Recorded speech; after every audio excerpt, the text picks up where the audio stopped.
Concealed carry guarantees the right of Wisconsin citizens to lawfully carry a firearm after proper training and certification.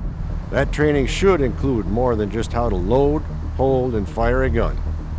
Training should provide you with the proper mindset and technical abilities to defend yourself properly should you ever need to use your weapon.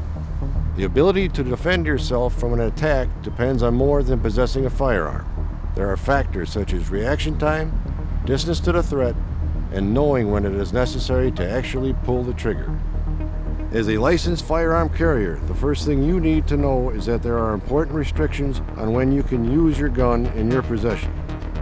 You cannot legally carry a firearm if you are intoxicated or in any other way impaired, and you cannot brandish your weapon except in self-defense. That is, only if you are under imminent threat of great bodily harm or death. A responsible gun owner is always aware of his or her surroundings.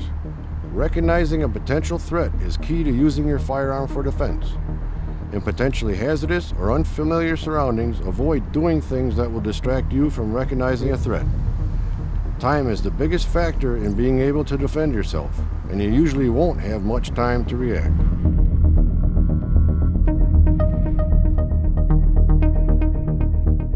The average person moving briskly covers about 14 feet of distance each second.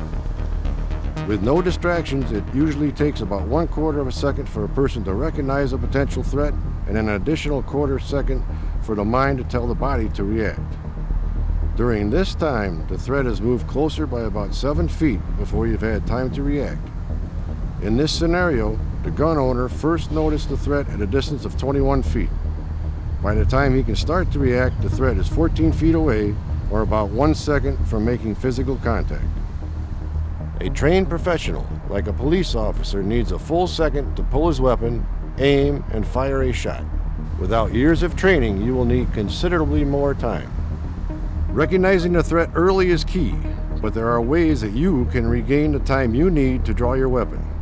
If the threat is moving directly towards you, a good strategy is to move laterally at a right angle from the threat, as quickly as you can. The assailant will need to overcome his momentum and switch directions, buying you more time. If possible, find some obstacle or barrier to put between you and the assailant, and use a loud voice to verbally confront the threat. These simple tactics hopefully will give you the extra time you need to retrieve your firearm and put it in position to use in self-defense.